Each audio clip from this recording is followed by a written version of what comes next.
Assalamualaikum warahmatullahi wabarakatuh. Semoga kita semua dalam keadaan sehat walafiat, tetap semangat dalam mencari ilmu pengetahuan, karena pada dasarnya belajar itu adalah sepanjang hayat. Belajar itu tidak terbatas pada ruang dan waktu, kapanpun kita bisa menimba ilmu, mencari ilmu pengetahuan dari berbagai macam sumber pengetahuan. Nah, pada video kali ini kita akan berbagi pengetahuan, belajar bersama-sama bagaimana cara kita merumuskan capaian pembelajaran, tujuan pembelajaran, serta penyusunan indikator pencapaian tujuan pembelajaran. Ini adalah materi yang sangat penting untuk kita pahami bersama, kita pelajari bersama, terutama bagi para calon guru nanti, bagaimana membuat perangkat pembelajaran, bagaimana merancang pembelajaran yang terarah, yang efektif, serta pembelajaran yang kooperatif, yang adanya terjalinnya interaksi antara guru dan siswa, sehingga pembelajaran itu menarik kemudian bermakna. Nah, oleh sebab itu, maka penting sekali bagi kita semua untuk belajar bersama bagaimana cara kita merumuskan tujuan pembelajaran ya, berdasarkan capaian pembelajaran. Nah, pertama yang harus kita lihat adalah ada dua konsep yang akan kita bahas. Pertama itu adalah adanya capaian pembelajaran, kemudian ada tujuan pembelajaran. Ini adalah dua konsep yang berbeda, yang menjadi dasar sebagai guru dalam menyusun tujuan pembelajaran, sehingga pembelajaran itu menjadi lebih terarah serta terukur. Pertama, dapat kita lihat perbedaannya dari tiga aspek, ada cakupan, ada waktu, serta ada fungsi. Pertama yang kita lihat adalah capaian pembelajaran. Capaian pembelajaran itu secara definisi dapat kita artikan sebagai sebuah kompetensi yang utuh yang harus dicapai pada akhir satu fase. Yang dimaksud dengan satu fase tersebut adalah pada satu periode tertentu, misalnya pada fase E, ya. Nah, kemudian sedangkan TP, tujuan pembelajaran itu merupakan turunan dari capaian pembelajaran. Nah, dimaksud dengan tujuan pembelajaran di sini adalah dia lebih spesifik ya, karena TP itu adalah turunan dari CP, maka sifatnya TP itu adalah lebih spesifik, mana tujuan pembelajaran tersebut dicapai dalam satu unit pembelajaran atau pada beberapa pertemuan tertentu. Nah, ini berdasarkan cakupan. Nah, kemudian di CP itu dia luas, mencakup seluruh kompetensi yang harus dicapai pada satu fase. Di sini dapat kita lihat contoh fase, contohnya pada CP fase E di tingkat SMA. Di sini misalnya peserta didik mampu bernalar ya, kreatif dan lain-lain. Nah, kemudian ketika diturunkan menjadi TP, maka kita menggunakan kata kerja yang operasional, yang terukur, yang spesifik. Peserta didik mampu menganalisis penyebab terjadinya peristiwa proklamasi kemerdekaan Indonesia melalui diskusi kelompok. Nah, kemudian dari aspek waktu, CP dicapai selama satu fase. Nah, misalnya untuk fase E itu adalah SMA kelas 10 sampai kelas 12. Nah, sedangkan pada TP ini unitnya lebih kecil, karena tadi definisinya adalah lebih spesifik, kata kuncinya, maka waktu pada TP dicapai dalam satu unit pembelajaran. Nah, sebenarnya TP dicapai setelah mengikuti kegiatan belajar pada satu topik atau pertemuan tertentu. Nah, kemudian dari aspek fungsi di sini kita lihat bahwa capaian pembelajaran tersebut dia menjadi arah yang umum, ya, karena sifatnya tadi luas, maka dia bersifat umum. Nah, sedangkan pada tujuan pembelajaran, maka TP tersebut dia lebih berfungsi sebagai untuk mengarahkan guru, mengarahkan siswa mencapai sasaran dalam kegiatan belajar mengajar. Nah, ini perbedaan. Nah, beberapa perbedaan antara CP dan TP. Nah, ini akan memandu kita nantinya dalam merumuskan tujuan pembelajaran. Kesimpulannya adalah sebenarnya capaian pembelajaran dan tujuan pembelajaran itu sering berkaitan karena CP menjadi landasan dalam perumusan TP.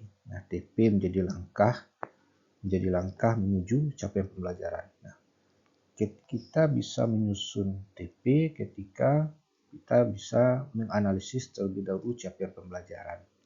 Setelah kita menganalisis capaian pembelajaran, maka baru kita bisa menyusun tujuan pembelajaran.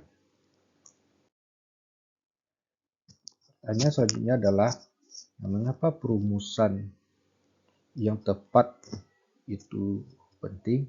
Nah, ini pertanyaan yang harus kita jawab bersama. Jawabannya adalah pembelajaran yang efektif dimulai dari perencanaan yang matang.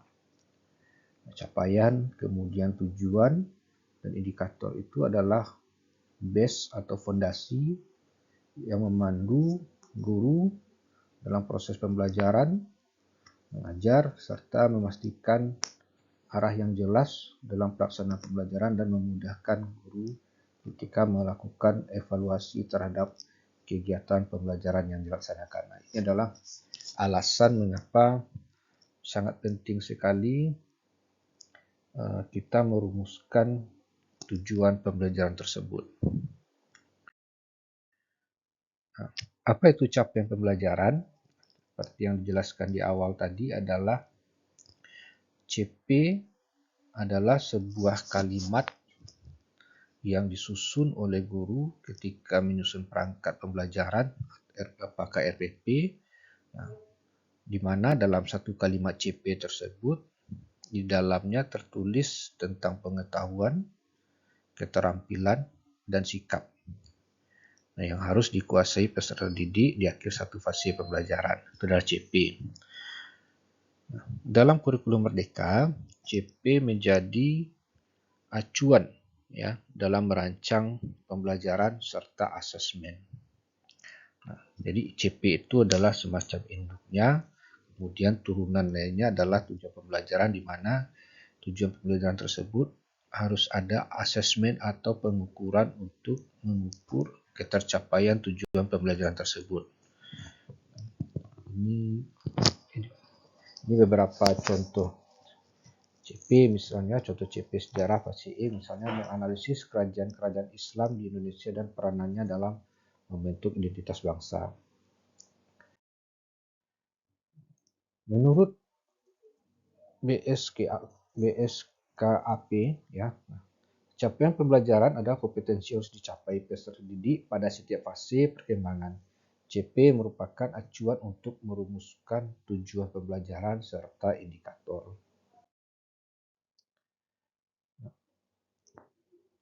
TP adalah turunan dari CP. Tujuan pembelajaran turunan dari CP.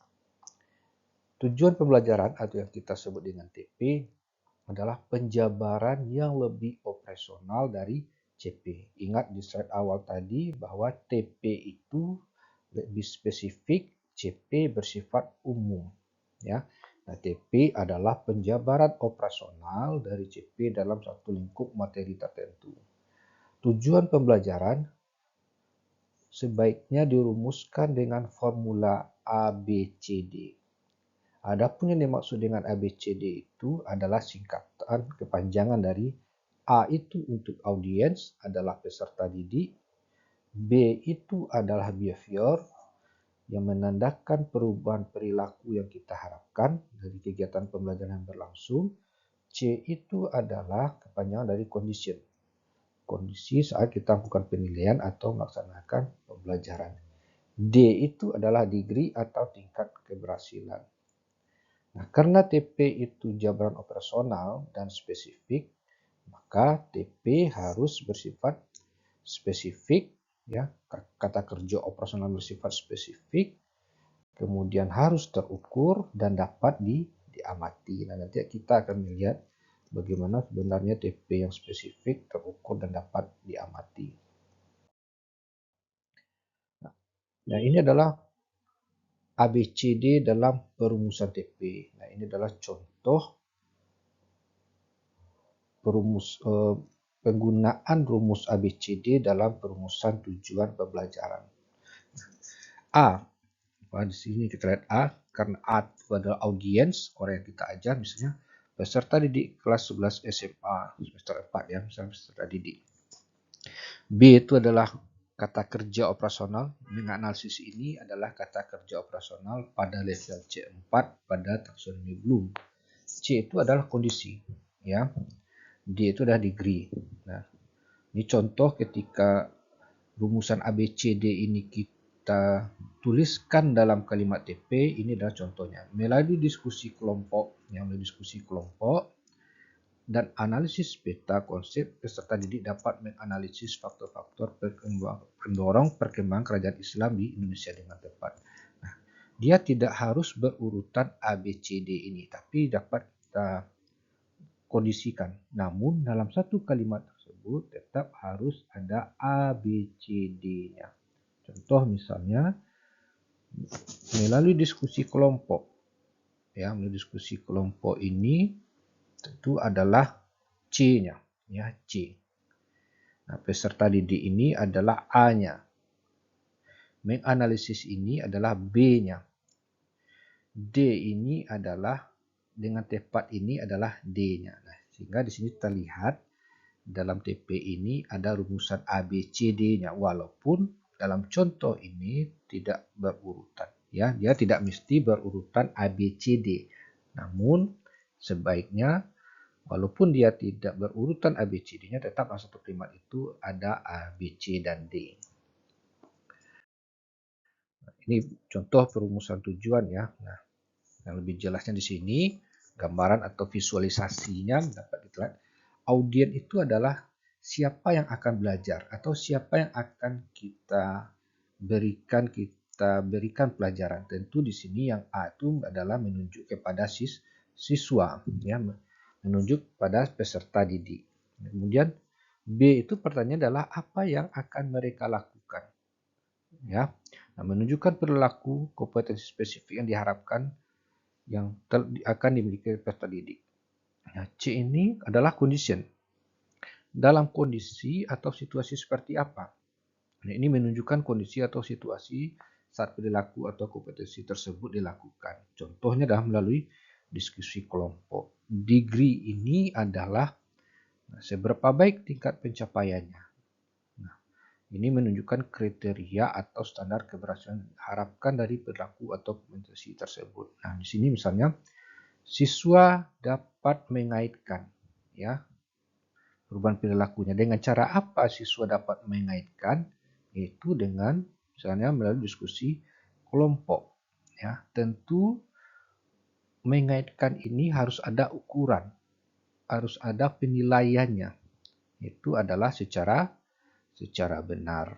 Ya, misalnya di sini contoh rumusan tujuan pembelajaran dengan ABCD itu adalah siswa A dapat mengaitkan B hubungan antara ruang dan waktu dalam peristiwa sejarah melalui diskusi kelompok secara benar. Ya, tentu kegiatan pembelajaran yang dilakukan oleh peserta didik tersebut harus ada ukurannya, itu secara benar. Ya, nah di sini tipsnya adalah pastikan setiap unsur ABCD ada dalam perumusan tujuan pembelajaran agar tujuan menjadi jelas, spesifik, dan terukur. Nah, di sini misalnya penjelasannya karena A itu adalah audien, contoh siswa, B itu behavior, menunjukkan perilaku. Nah, ketika kita merumuskan behavior ini, kita harus menggunakan kata kerja operasional atau KKO. Nah, kemudian C itu kondisi adalah dengan cara apa kita merubah perilaku tersebut, degree itu adalah kriteria atau standar keberhasilan yang bisa terukur. Selanjutnya kita masuk kepada indikator pencapaian tujuan pembelajaran atau IPTP. IPTP adalah turunan dari TP. IPTP adalah penanda ketercapaian yang dirumuskan dalam perilaku yang dapat diamati dan diukur. Ya, jadi IPTP itu adalah ciri atau tanda peserta didik telah menguasai CP. Ya, apa saja penandanya ketika peserta didik berhasil menguasai TP? Apa indikator yang menunjukkan peserta didik bisa menguasai TP tersebut? Nah, kemudian IPTP ini berfungsi juga sebagai alat untuk memeriksa apakah TP sudah tercapai. Ya, contoh misalnya menjelaskan letak geografis kerajaan Samudra Pasai. Ya, membandingkan sistem pemerintahan kerajaan Demak dan Mataram Islam. Nah, di sini siswa dapat kita sebut sudah menguasai TP ketika dia sudah mampu menjelaskan, sudah mampu membandingkan. Nah, ini adalah contoh yang disebut dengan kata kerja operasional yang spesifik itu. Menjelaskan bisa diukur, membandingkan juga bisa diukur. Jika peserta didik bisa menjelaskan serta membandingkan, artinya dia sudah bisa berhasil menguasai tujuan pembelajaran.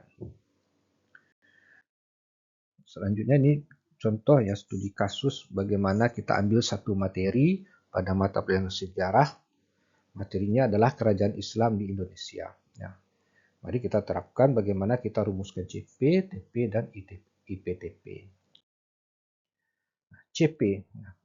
Karena CP itu sudah tertulis berdasarkan yang dirumuskan oleh Kementerian Pendidikan. Di sini sudah dirumuskan.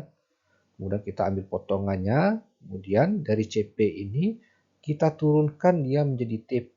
Nah, TP ini kita yang merumuskan. Kita sendiri yang merumuskan. Apakah TP kita buat 1 atau 2. Tapi disarankan lebih dari 1. Ya. Karena di sini lebih umum ya, peserta didik mampu menganalisis pengaruh, maka kita spesifikkan, kita turunkan di sini saya buat menjadi 2 TP. Maksudnya TP1 melalui kajian literatur dan diskusi kelompok, peserta didik dapat menganalisis. Di sini saya menggunakan kata kerja operasional menganalisis levelnya C4. Nah, TP2 dengan menggunakan peta interaktif, peserta didik mampu mengevaluasi. Nah, C5 ya. Nah, kalau kita lihat dari 2 TP ini levelnya naik ya dari C4 ke C5. Nah, harus diingat adalah dalam perumusan TP, kata kerja operasional yang kita gunakan tidak boleh setara dengan CP atau lebih dari CP. Namun catatannya adalah kata kerja operasional yang kita gunakan pada TP tidak boleh lebih rendah dari kata kerja operasional pada CP. Ya, kata kerja operasional pada TP tidak boleh lebih rendah dari kata kerja operasional pada CP. Menganalisis setara dengan kata kerja operasional pada CP setara dengan kata kerja operasional pada TP. Ya, sama-sama C4. Menganalisis adalah C4. TP1 juga masih adalah C4. Setara boleh, tetapi dia tidak boleh minimal dari kata kerja operasional pada CP. Nah, kemudian ini penyusunan IPTP ketika kita sudah menyusun TP1 tadi, menganalisis faktor penyebab misalnya Samudra Pasai sebagai pusat perdagangan, maka kita harus menyusun indikator, kriteria-kriteria yang menunjukkan peserta didik sudah mencapai TP. Nah, di sini kita susun dari yang paling mudah sampai level yang sulit. Level KKO-nya di sini berjenjang ya, ada C1, C2 dengan C4. Ya, menyebutkan adalah C1, menjelaskan C2, menganalisis adalah C4.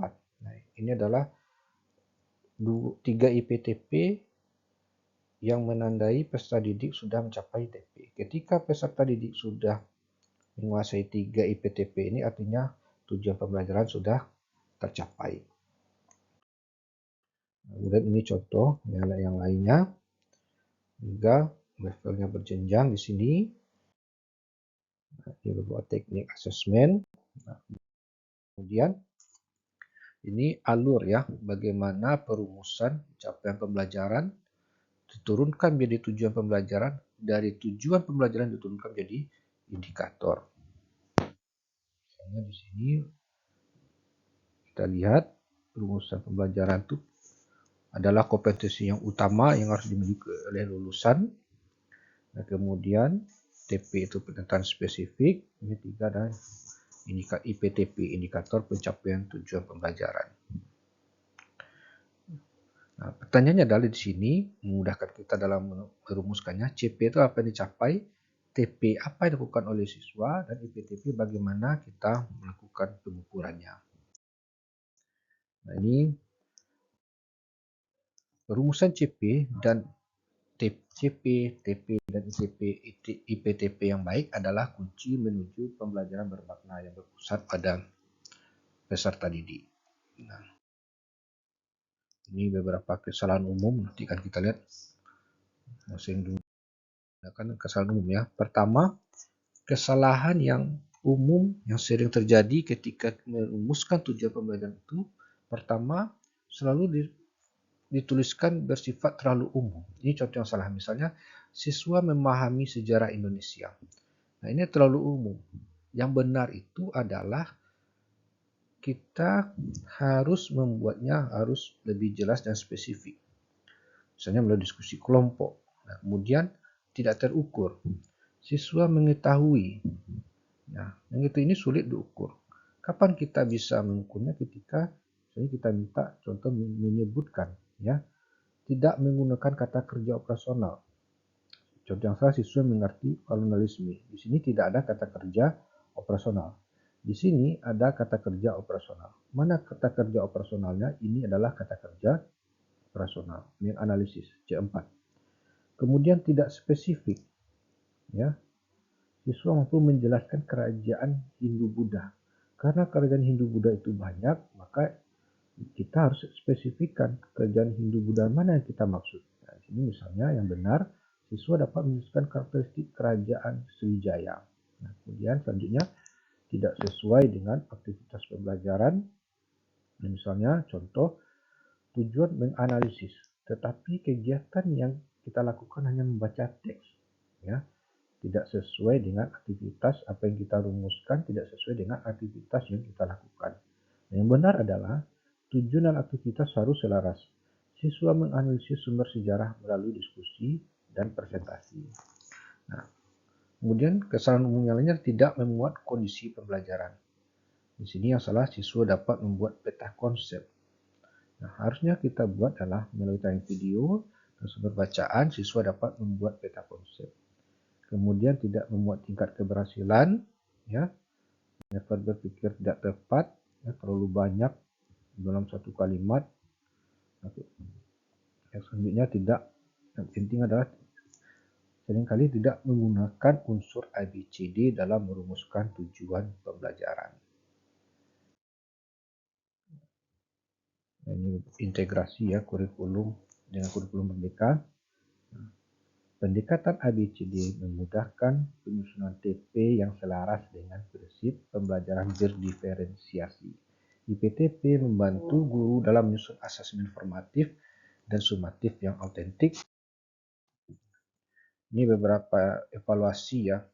Ketika kita sudah merumuskan TP dan IPTP, periksa kembali apakah TP dan IPTP yang kita rumuskan sudah menggunakan KKO yang terukur, apakah sudah memenuhi ABCD, apakah IPTP selaras dengan TP, apakah level kognitif progresif tadi itu adalah levelnya berjenjangnya dari yang mudah ke yang sulit. Apakah C-nya realistis, condition tadi, apakah degree-nya spesifik, apakah IPTP dapat diamati, apakah mencakup sikap dan karakter. Nah, ini adalah pertanyaan-pertanyaan yang menjadi panduan kita dalam merumuskan tujuan pembelajaran dan indikator pencapaian tujuan pembelajaran.